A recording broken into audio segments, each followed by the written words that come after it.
Hello, welcome to this fourth edition of Dilemmas, which is series 2 of the Real Sales Manager podcast, where we explore typical dilemmas faced by practicing sales managers. I'm Steve Hoyle, and I'm delighted to be joined by my guests. Firstly, Sophie Steele, who describes herself as a coach, trainer, and I love this, a recovering sales manager, but she now spends her time figuring out exactly what makes people perform. Hi, Sophie. How are you? Hi, Steve. Hi, everybody. Phil, Richard. Hiya. Also, second regular guest is Richard Bounds. Richard is a sales leader with over 30 years experience scaling businesses from startups to trade sales and managing large enterprise sales teams across Europe. He now works as a board advisor and fractional leader, helping tech companies accelerate revenue and scale. Welcome, Richard. How are you today? Yeah, no, great, Steve. Thank you. Thanks for the great introduction. That is who you are. Our special guest today, it's a real pleasure for me to introduce Phil Loudon.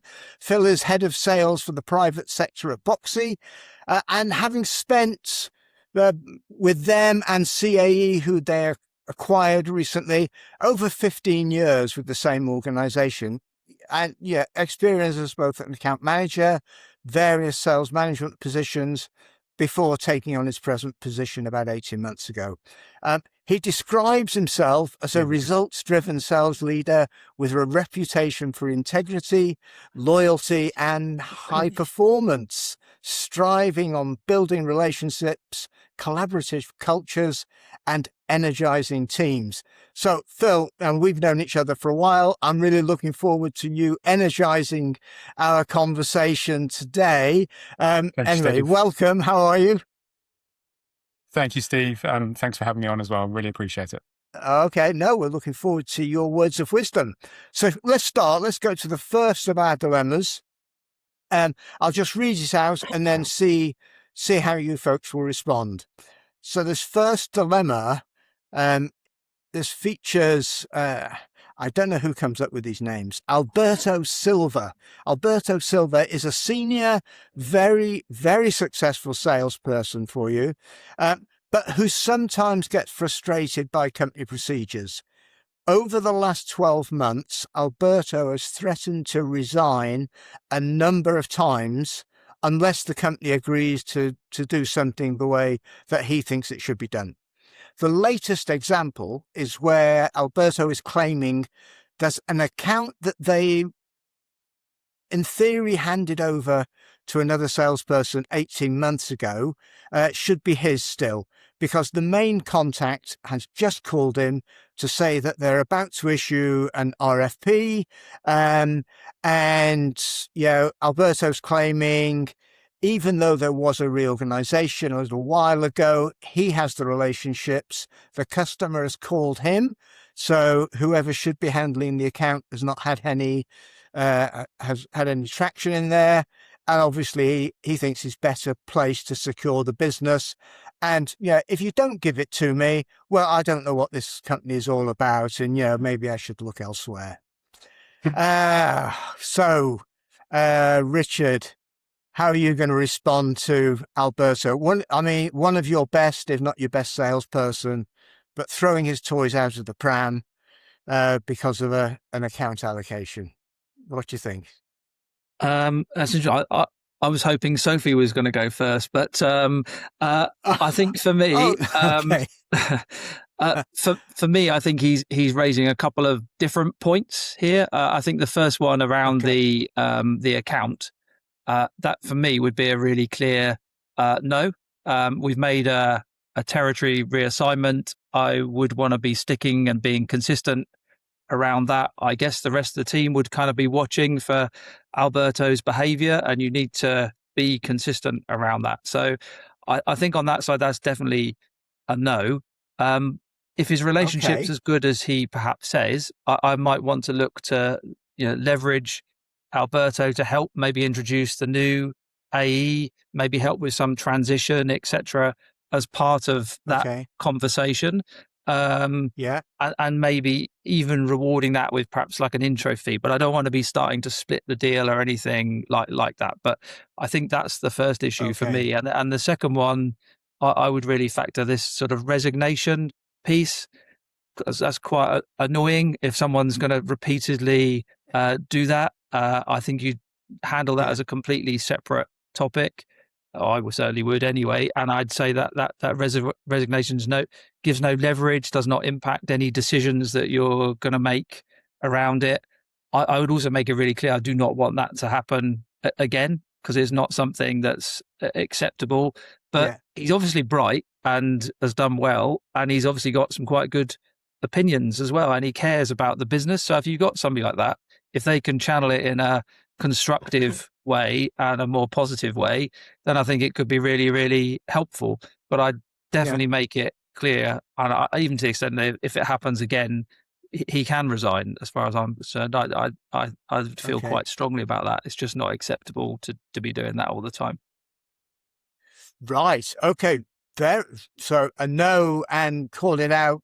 Yeah. Goodbye, Alberto. If you want. Well, I to wouldn't leave. go goodbye. I mean, I want him to have it to do it in a constructive way. But I'd also want him to know that I find it quite frustrating, because it's not. I think you said it's happened several times. So I think if it's happened once or something, you kind of might let that ride. But if it's a repeated behaviour, it really isn't on. And I'd imagine he's telling other people he's threatening to resign and making noise around it as well, having experienced a few emotive salespeople over the years. That I'd want it to be constructive and logical, not emotive actions. Right. Okay. Sophie, how do you read this? What Richard said.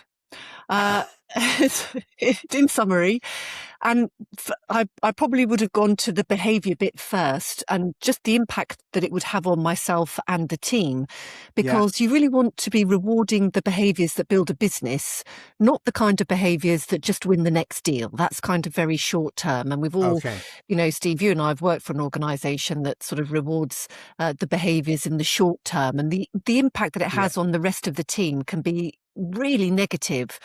And if you think about it, the brain loves certainty. So every time Alberto threatens to resign and gets his own way, we're teaching his brain something. So not sort of consciously, but neurologically, it's that threat and reward. I'm going to make a threat and then I'm going to be rewarded for it. It's quite childlike, really.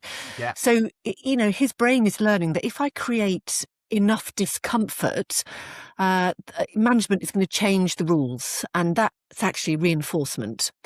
And then behaviour becomes stronger. And then, but the impact for the teams, that the teams are always watching. People know exactly what's going on. And then along this behaviour issue, Alberto's clearly, a successful guy. So his mindset's obviously a little bit fixed in that he will only be successful if he gets his own way. But I would probably want to work with Alberto on actually, you can still be successful if you mentored or coached the person who's taken over that territory and worked with them to introduce them to the client so that they can share in that relationship, and then you help build the team a little bit stronger. So a bit like Richard, absolutely no, he's not getting his own way. And what can I do as a manager to sort of coach and sort of facilitate Alberto and challenge his mindset about some beliefs that he's actually got. So that's where I'd take it. Okay, and it sounds as though you're with Richard around, not giving the account to him or giving the Definitely leads. not. Right. Okay, we might come back to that. Let's... Phil, has this ever happened to you? Have you been in any similar... I mean, clearly you're not going to name any names. I can't name any names, but it's certainly been... I've had a couple of situations where I've had to think very carefully about the impact and consequence of a decision. Right. So it's an interesting one. So I think it's a case of, I'd like to kind of make sure that we align the concerns of Alberto, again, great name, the customer that's actually engaging with us as a business, and then what's also best for the organization. So I guess it's three things that I'd care about. One, we've got to support our people. So regardless of Alberto challenging the business and being frustrated, I think it's a case of we need to understand why. Why Yeah. has he got continual frustration about the way that the business is operating?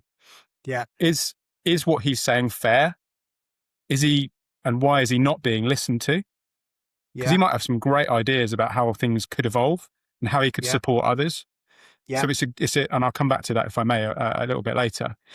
We need to make sure that we put the customers first, and we're offering the best possible experience. So we've got to consider where Alberto fits into that, and where this new salesperson, they're more territory based, they're more local. Would they offer more value and more kind of support to that customer? And then the last thing I care about is the overall outcome. So we want to make sure that we put the strongest bid forward. So we need to consider that as an organization. Well, if Alberto can deliver the best outcome and the best business case to the organization, then that's what we should be focusing in on. Right. So does that mean that you would at least entertain him pursuing this opportunity? So I feel he has to be involved to a point, but I don't feel that the account needs to move and stay with Alberto. I feel he needs to be on the journey. Okay. I guess it's a challenging one to ask someone that is so clearly passionate about his beliefs and his frustrations, asking him to support somebody else. If we don't go and ask why he has these frustrations, I don't know whether you'll have him on board for that. So that might actually affect the outcome. Yeah. So I feel that it's our duty to ask those questions as to why, understand if any of his frustrations are actually in the control of sales management or even his own. Yeah. And then we can hopefully support him on that journey through the business. Right. Okay. This is really interesting. I mean, the three of you are not a million miles apart, are you? So I've based this on a number of situations I've experienced and observed, and one recently where Alberto, not his real name, but Alberto had been with this organization for a number of years, starting when they were really small, but now getting quite large. And as they got larger, getting more corporate, putting processes in place. And Alberto's frustrations are really, I think, he's used to an environment where he was the first real salesperson. He could make a difference. His voice was heard. And now he's part of a larger, more bureaucratic. And he sees account allocations as being just bureaucracy. And, I've known this customer for years. We have a relationship. He's called me. What value does some other salesperson who's never been near the account, what would they add? And a touch of arrogance there. And that comes through in this continual, I'm not sure if this is for me, and throw my toys out the pram. So a very strong character, but a really good salesperson. And my reactions are very similar to the three of you. In reality, sales managers find this very difficult because it is balancing, short-term expediency.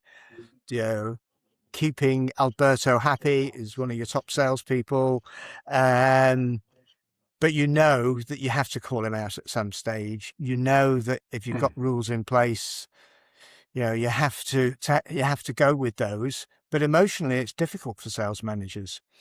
So how would you manage that emotion that you feel and that maybe Alberto feels? Would that make any difference, kind of knowing a bit more background like that? Sophie? Yeah, actually, I'm just picking up on something Phil said, because as I was busy giving my response, I think there was something that I hadn't considered.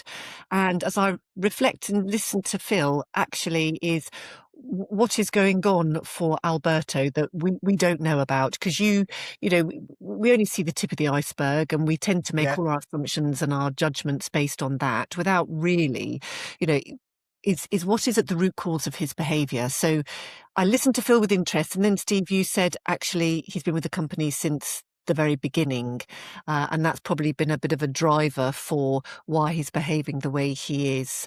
So I feel now that with that additional information, I would want to what Phil said, explore in a little bit more detail to try and understand what those frustrations are. Because if they're not surfaced and acknowledged and spoken about, then actually he's never going to be able to move forward.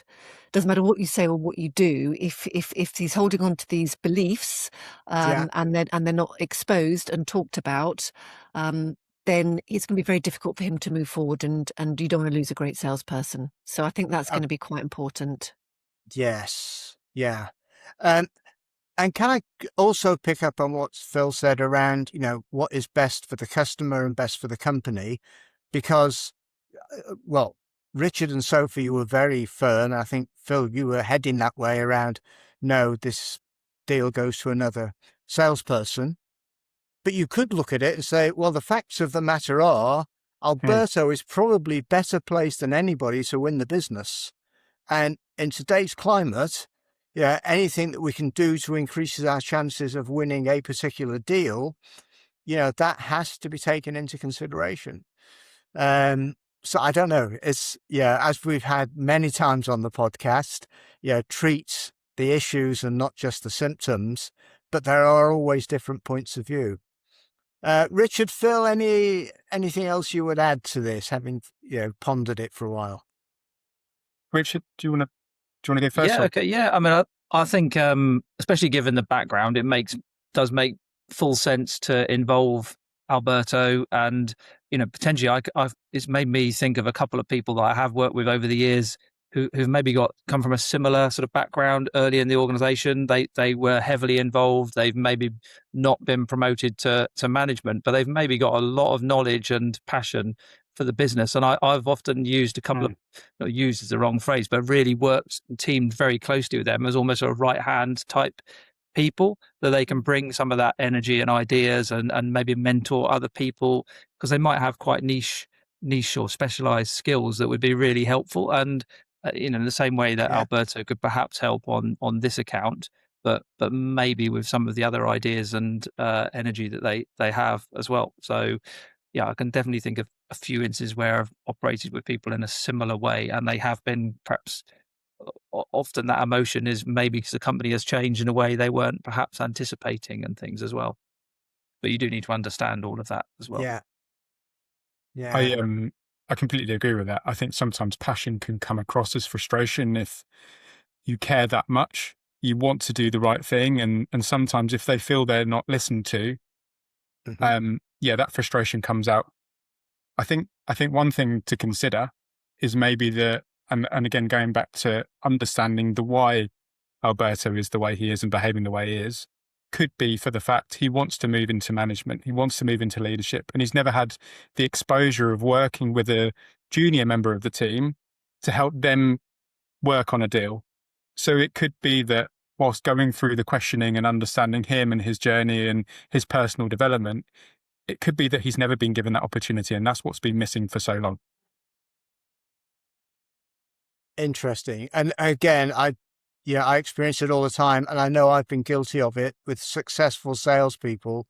You often, leave them to it, and you just assume everything's hunky dory, but there are issues there are frustrations, but there's definitely passion as well. I mean, I guess the worst scenario is where they don't complain. They're just silent about this. At least he's raising it, and then you can start to really work those issues. Okay, what an interesting one to start with. I'm going to move on. Let's move on to a second dilemma, a little bit different. So you recently closed a very large deal, but now you're experiencing some major implementation delays because your delivery team are basically under-resourced. The customer is threatening to cancel the contract and withhold payment, which, very serious consequences. A possible solution is that your pre-sales team say that they could help out, but that would impact their ability to assist with building proposals, doing demos, whatever, for new logo customers. So, the implementation teams are under resourced, they're suffering. One solution is to use your pre-sales people, your solution consultants or whatever to help with that implementation. But that's going to impact, sales, particularly new logo. Phil, how would you respond to this? This is a delicate one, as you can imagine. Well, before putting you on the spot, I know this happens in practically every organization. Yeah, it certainly does, and I think if the only option is to use pre-sales, and we've captured, I guess, the outcomes that the customer needs and by when, and those milestones and how important those milestones are. Yeah, the business needs to make a very clear decision on what to focus in on. If we don't have third-party resource to be able to deliver those outcomes, then I feel it's important that the business puts what it's closed in front of net new business. Okay, yeah. So very clearly you would say, okay, if we need to, then let's move resource from pre-sales into helping out the implementation teams. I feel it's important. If we've set the motions of a project, and we've set our timescales and been able to deliver it, and all of a sudden we can't, we owe that to the customer to continue on the journey that we've started. Right. Okay. Very clear positioning there. Richard, this may have happened to you. I don't know. Obviously, I can't possibly say, but I think you did say it does happen at most companies. I think that's probably fairly true. But I think, definitely you've got to put the customer first, especially if it's an under-resourcing issue. I would probably want to meet with the people in charge of professional services and perhaps pre-sales and just look at as Phil said, the outcomes and milestones and the overall kind of project plan. And maybe there is something that we can do to kind of realign maybe the delivery expectations without maybe overstretching some of the resourcing. But I 100% wouldn't be averse to using some pre-sales capacity, but I'd also want to know what the impact is on upcoming prospective meetings. And, I'd want to make sure we do have a plan for coverage of those, because we've still got a monthly, quarterly forecasts to hit. But I've definitely been in positions where we've really, pre-sales haven't necessarily been reporting directly to me, but I would have given the green light to support that type of initiative in the past. Yeah. Okay, so again, similar positioning to Phil, bit more questioning, see if there's other things we can do. Sophie, what would you add?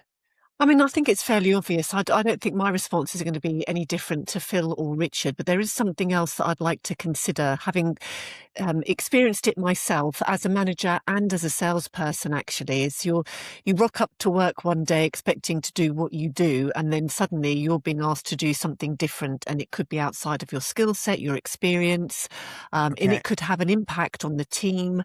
That it's sort of breeding that feeling of ill content, and this is not in my job description, etc. Perhaps it's just something to consider, sort of the welfare and expectations of the pre-sales team. And actually, you can never promise that it will be a one-off. There might be further incidences. So to Richard's point about to what degree is this going to impact their current workload, and how is it generally going to impact how people feel? Because that's also very important to how people work together in a team, and how successful they will be in supporting the project. So I would want to keep an eye on that very clearly. Okay, so we're talking about consequences all the time, but let's not forget the consequences on the pre-sales people. Who many often come from an implementation background and move to pre-sales because they want to do something differently. Can I just put the opposite point of view, because you all make strong cases, but often the dilemma for the sales manager is that we have implementation teams who are under-resourced, aren't really up to it. And if we keep plugging those gaps for them, putting sticking plasters on, again, we're constantly treating the symptom rather than the root cause. Is there a case that says sometimes, you have to make people feel pain to change. And if, implementation teams think, oh, well, at the end of the day, sales will come to the rescue. They'll put some of their pre-sales resource in. Is that not breeding, problems down the road? How would you respond to that? Well, who wants to be prepared to fail in order to prove that learning is going to take place? That's what you're asking, isn't it? You've got to consciously allow something to fail or get broken in order to then take the necessary steps to ensure it doesn't happen again. So something's going to go, isn't it? Yeah, fail is a strong word, Sophie. Oh. But allow people to feel a bit more pain. And we talk about that with salespeople all the time. Sometimes you have to let them make mistakes as a coaching opportunity. You're always clear that it's mistakes that you can afford to make, but sometimes we will take that risk. Is there not a case here to say, if we automatically just dive in and say, pre-sales will sort it for you, that we just don't put enough pain back into the rest of the organization? It's very sensitive, I know, but. Yeah, I think from my side of things, Richard and Sophie both said it. It's understanding that impact and how do you measure the impact. And then equally, going back to kind of some of my earlier points, well, just asking pre-sales to solve the problem, does that affect the customer experience? Because they may not have the true skill set to be able to deliver the outcomes the customer's asking for. So will that impact the overall relationship with that customer anyway? So a very sensitive one as I started. Yeah. Okay, any other final words on that? I don't know. Yeah, I think it's probably echoing some of the other points, but to your argument, Steve, I think if there was a consequence and a risk to other deals, like for example, if we've moved 3 pre-sales to this project, it puts these 3 deals at risk for this quarter because we are putting a sticking plaster over professional services. It would need to be escalated to the highest level so they're aware of the risk, so it perhaps isn't repeated again. So I think that there is an argument that it needs a longer term fix, and this is the risk, etc. So right. Okay, interesting. Let's try a third dilemma. You have just finished a short meeting with one of your account managers where, to your surprise, they handed in their notice, told you that they're quitting. They told you that although they really enjoyed working for you, they feel they are underpaid, and a competitor has offered them a very significant salary increase. You know that they are indeed underpaid, mostly because they started in a very junior role with you a few years ago, and although they've progressed quickly, their pay has not caught up with their market worth.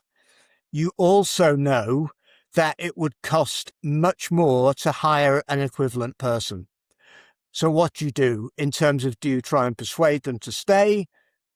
In particular, would you try and get a salary increase for them? And what are the kind of consequences of both?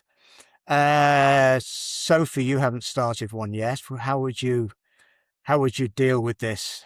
Yeah, this has come up a number of times. In fact, I've actually coached somebody quite recently who found herself in exactly that situation. But as my time as manager, I've seen it happen all the time. So just to be clear, you're talking, this person is a great salesperson, yeah?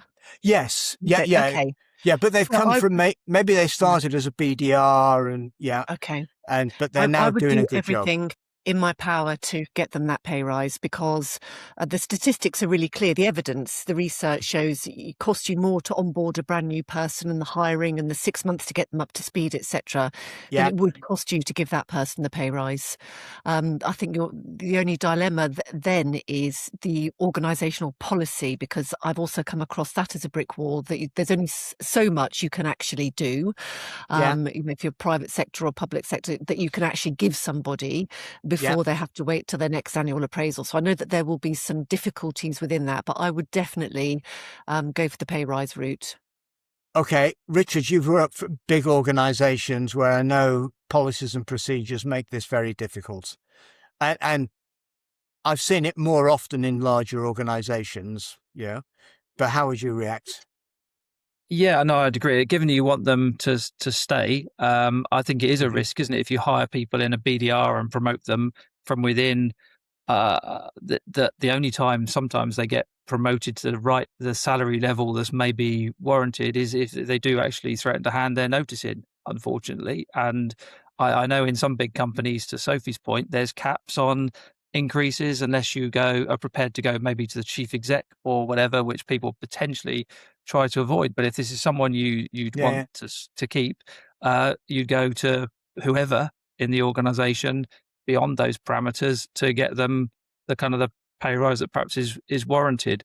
I mean, I know it does set a bit of an expectation of a bit like the Alberto, if hand you notice in, you get rewarded. But I think as long as if it's one-off, it's a one-time career situation, you also make that clear as well. You can't do this in 3 years' time.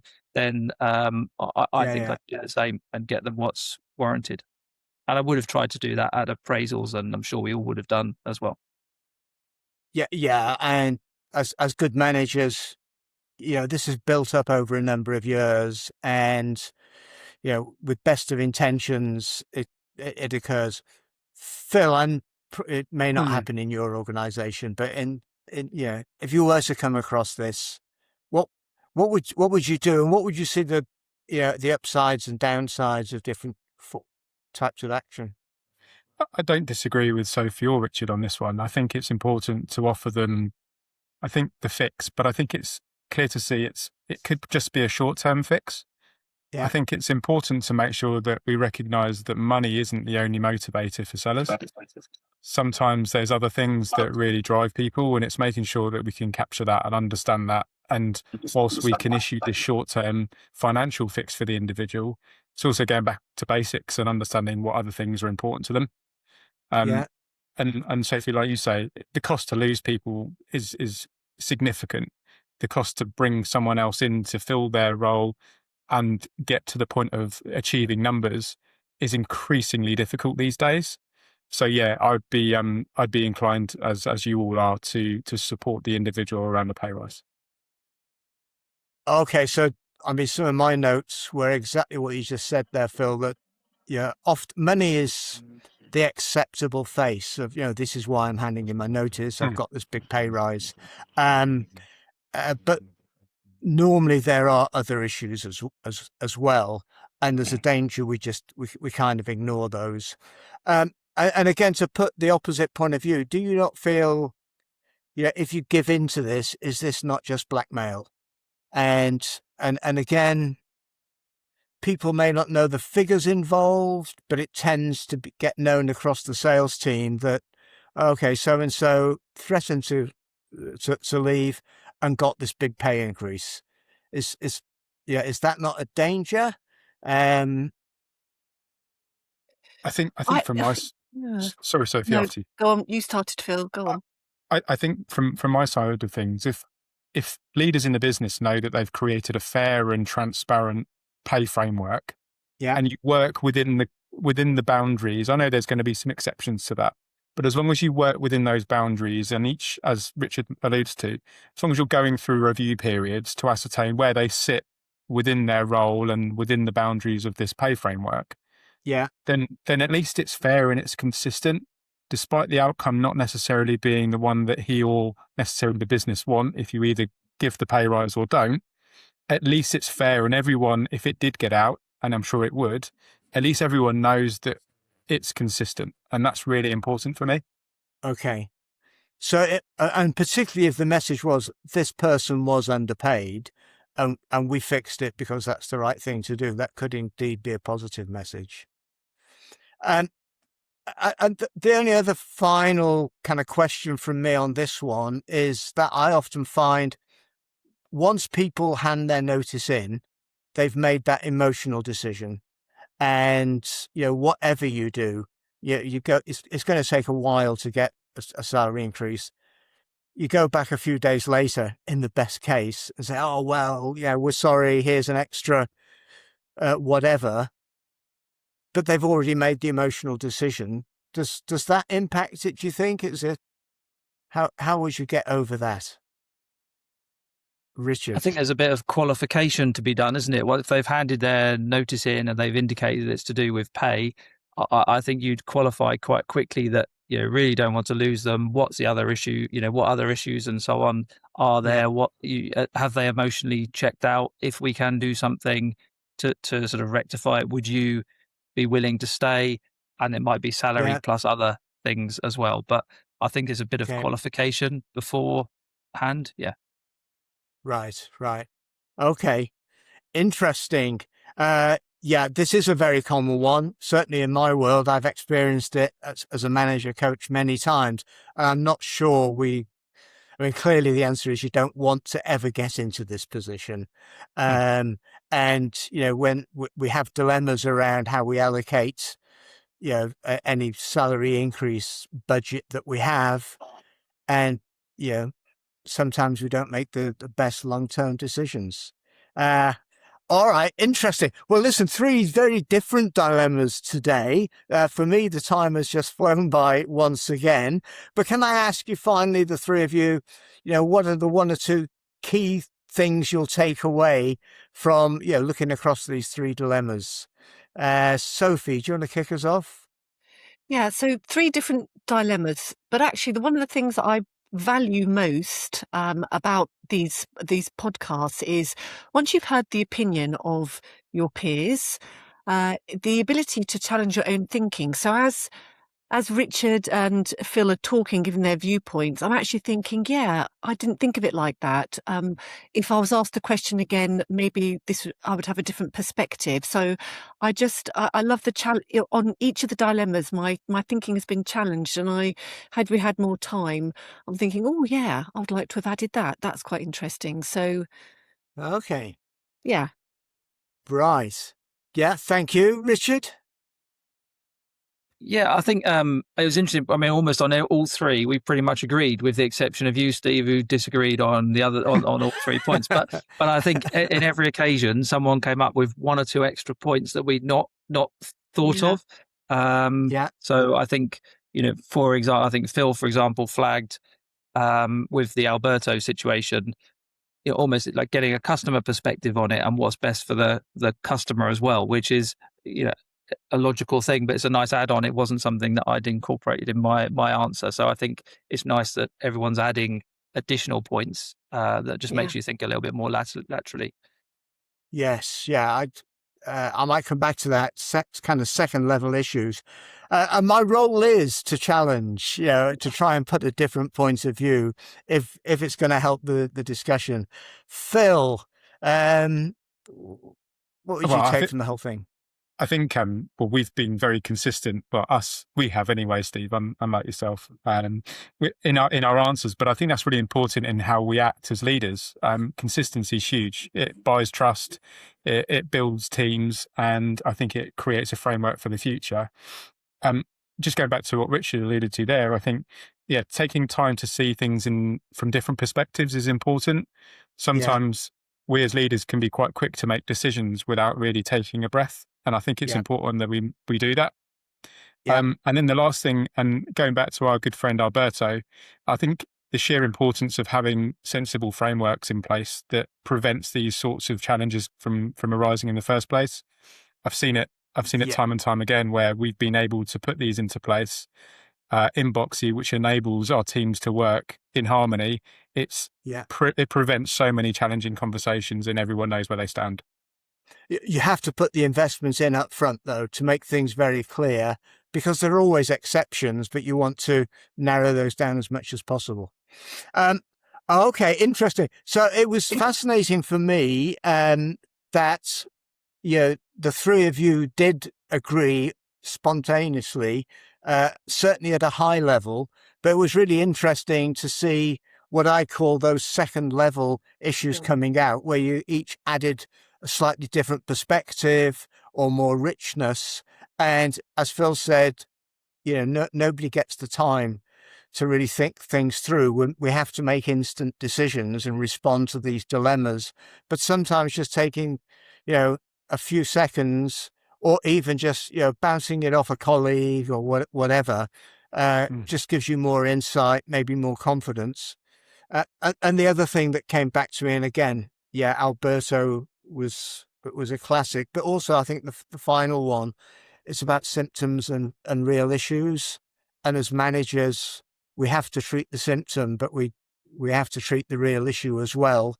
And we all know there's a temptation to just spend every day sticking plasters on things without thinking what is underneath this. And in all the scenarios, I think that was brought out. Excellent. Well, once again, I've thoroughly enjoyed it. I've learnt a lot. And there's always two sides to it. So I'm just going to say thank you to everybody. Any final words of wisdom from anybody? Enough wisdom already. Oh, okay. So Richard, Sophie, and Phil, thanks. Yeah, thanks ever so much for your time. And we hope everybody enjoys this episode of the podcast. Cheers for now.